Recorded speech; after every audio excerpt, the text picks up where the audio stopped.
Hello students, this is the fourth part of video for chapter number 4 from history. So in the previous video we have learnt about the Mansabdar and Jagirdar.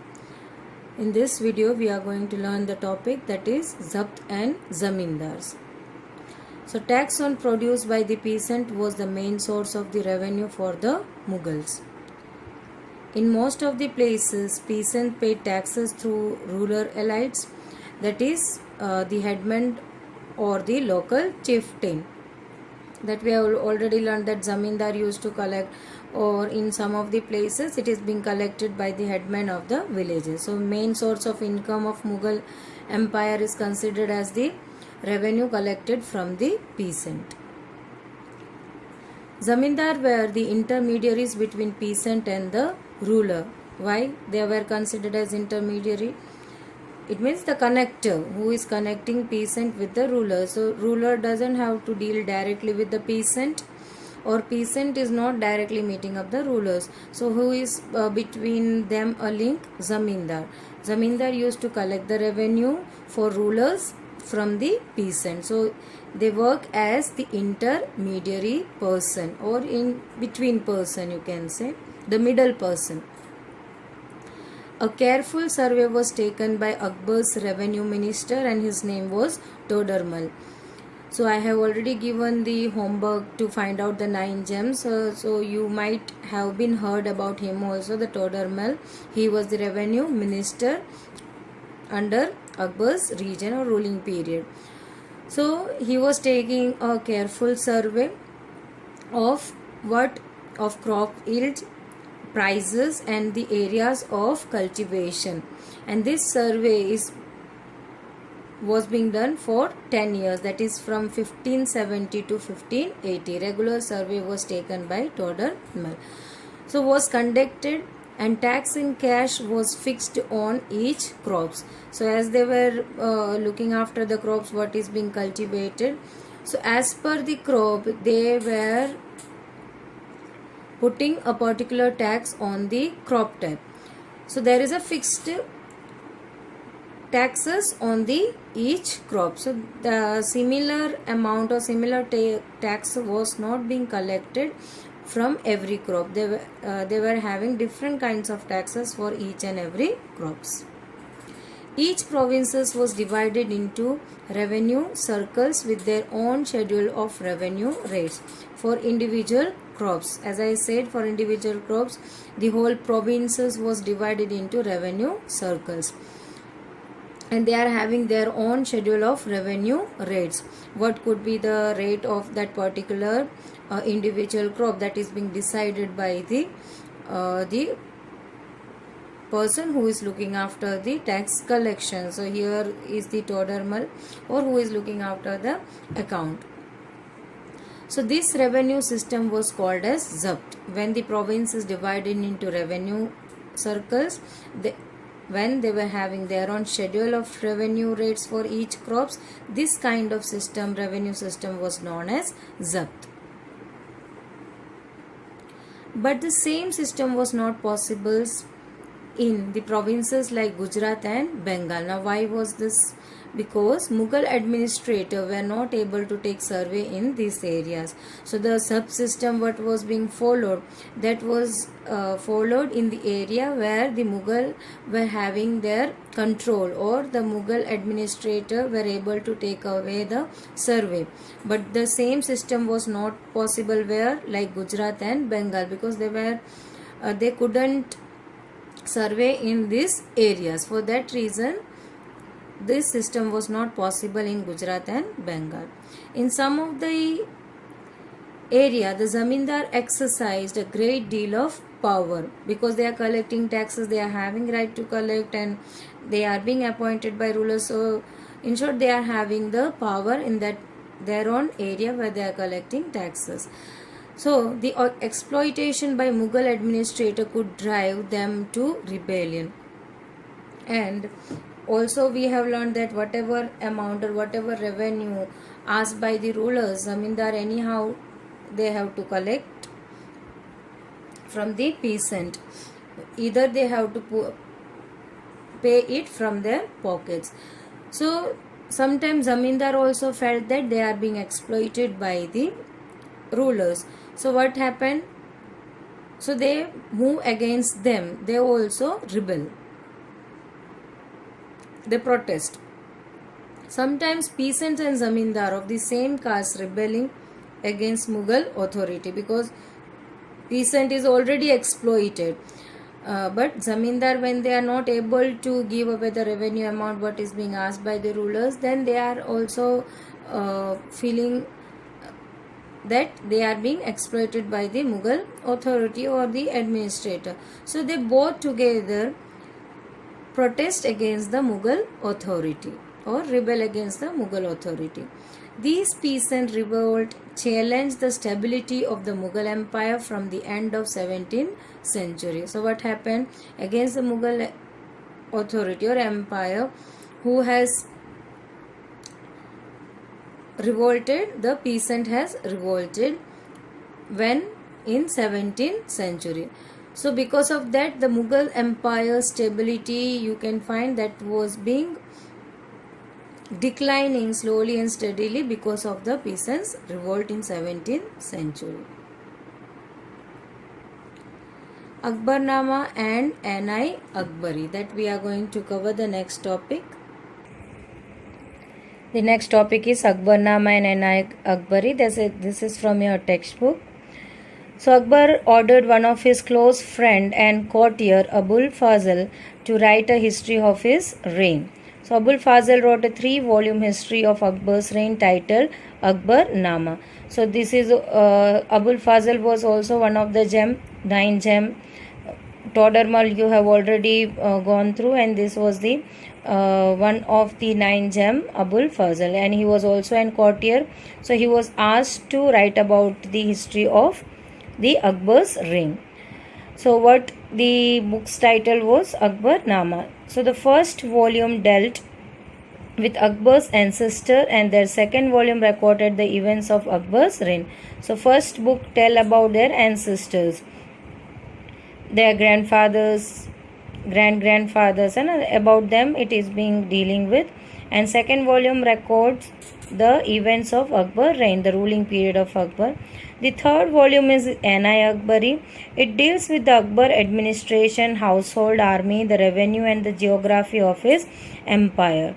So the third thing, all about the Akbar's administrations, each and minute detail of his empire was being found in the third volume, that is called as Ainai Akbari. So it also provide rich details about the traditions and cultures of people living in India.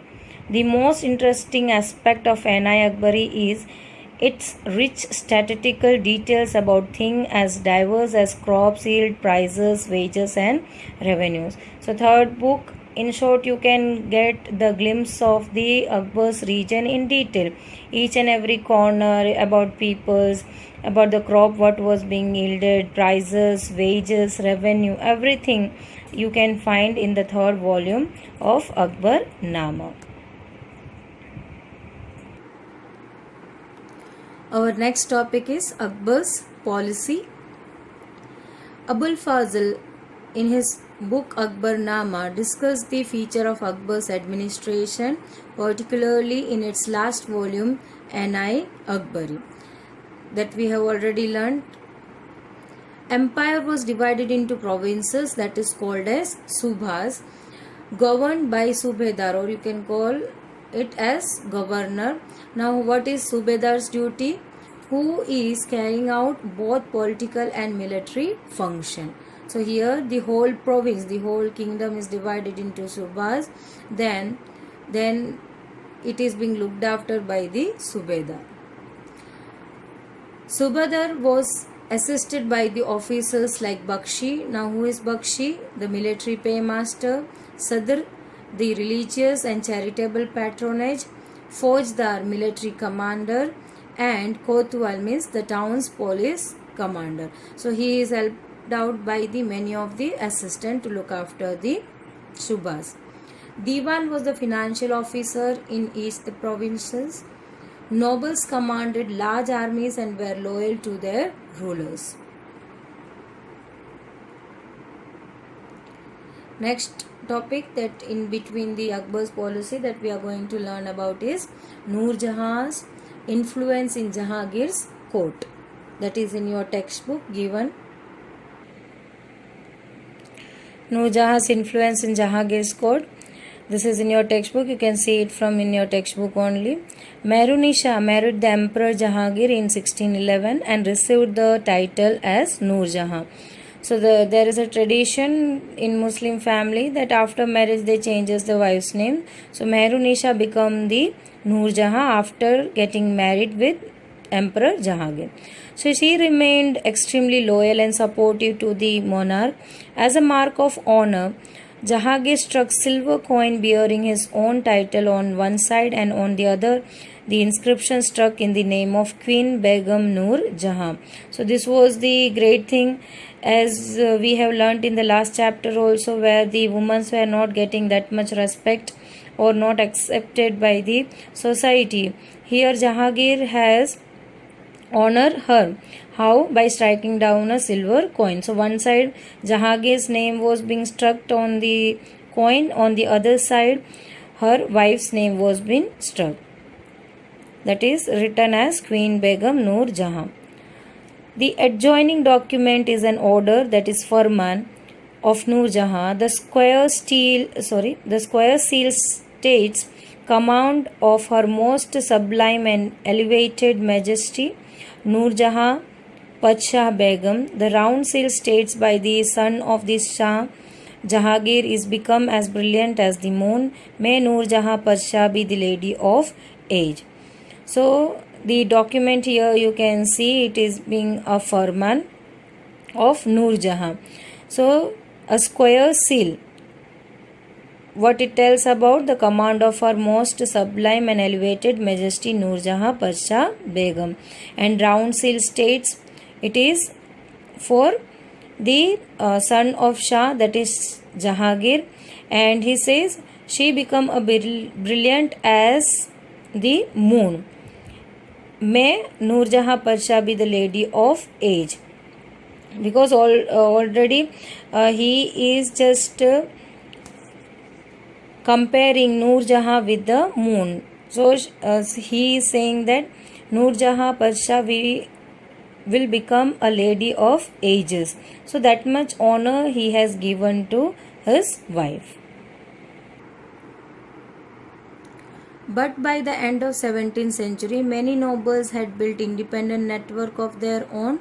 Their loyalty to the empire were weakened by their own self-interest. So as we read in the last point that the governors or the subedars were very loyal to their masters or rulers, but in the 17th century many of these nobles built their independent network by their own.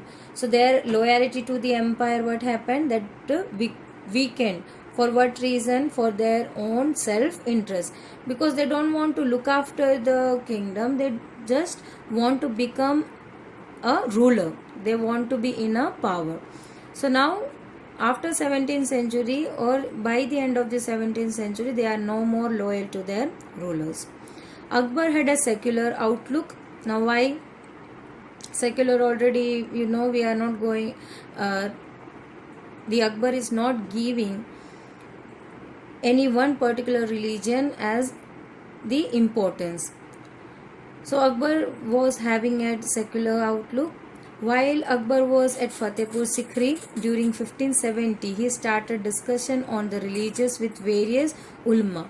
Ulama here it means religious teachers. So who were the religious teachers? The Brahmanas, Jewish priests, who were Roman Catholics and Zoroastrians. So he was having a discussion with these religious teachers to understand the religion in better way. This discussion took place in the Ibadat Khana.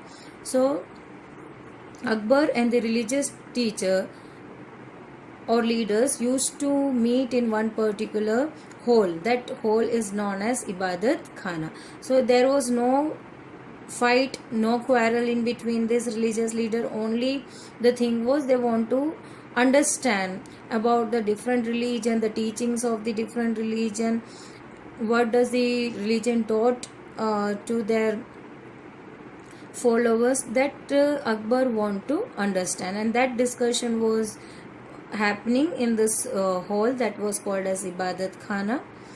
Akbar interaction with different faiths made him realize that religious scholars who emphasize ritual and dogma were often bigot. Now what happened when he just had a discussion with this religious teacher, he came to know that the different faith what was being followed by the number of people, and the religious scholars who emphasize the ritual, who the scholar used to force the rituals to the followers of that particular religion.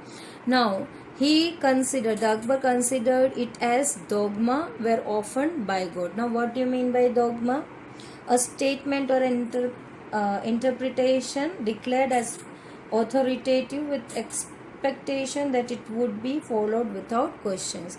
Now whenever something is said by the religious teacher, nobody is going to oppose it, because we are not having that knowledge. Suppose if I am taking the example of Brahman in Hindu culture, then anything which is being said by Brahman or any ritual which is being introduced by the Brahman, the common people is not going to oppose it or protest it or reject it, because the common people don't know the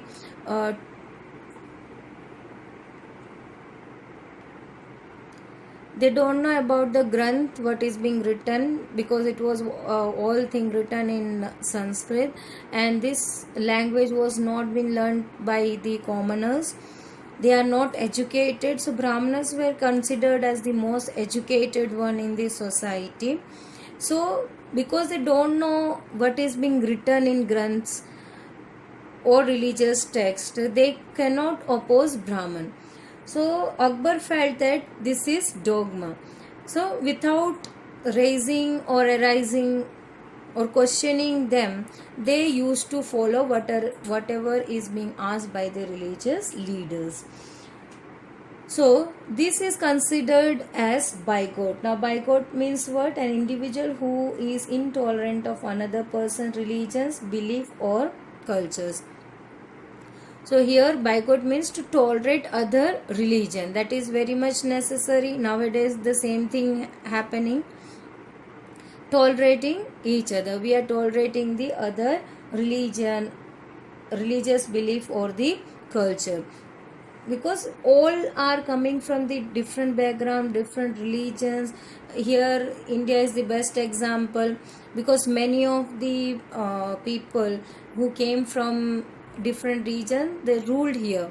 They brought their religions, their cultures and traditions, so that we have understood, we accepted it, and sometimes we also enjoyed it, and we are following it also. So according to the Akbar, the scholars who emphasize ritual, it is actually dogma. Nobody is there to ask the question, but it is often bigot. Here what happens? The people are tolerating the other religion. Now their teaching created divisions and disharmony against his subjects. What happened when we are not arising any questions, and when they are asked to tolerate everything? So what happened? There are division, because Brahmins, you can see the overall Varna was being divided. The worst condition was the Shudras. So this brings what? The divisions and disharmony against amongst the subject, amongst the people. He proposed the idea of Sulaikul, which meant universal peace and tolerance. Who has proposed? Here he means Akbar has proposed the idea of Sulaikul. Now what do you mean by Sulaikul? Universal peace. No religion, a common thing, everyone has to follow. So he proposed everyone to follow the universal peace or the Sulaikul, and even to follow the tolerance. Now the idea of tolerance focused on a system ethics, that is honesty, justice, peace, that was universally applicable. Tolerance here, it doesn't mean to tolerate the wrong thing. Here tolerance focused on the person should be honest, everyone could just get the justice, and everyone should live in peace. So that was universally applicable. The common person or each and every person want to live a peaceful life. So this was the idea what was being appointed by the Akbar. Here I am ending my topic. We will cover the next topic in the next video. Till then, stay tuned. Thank you.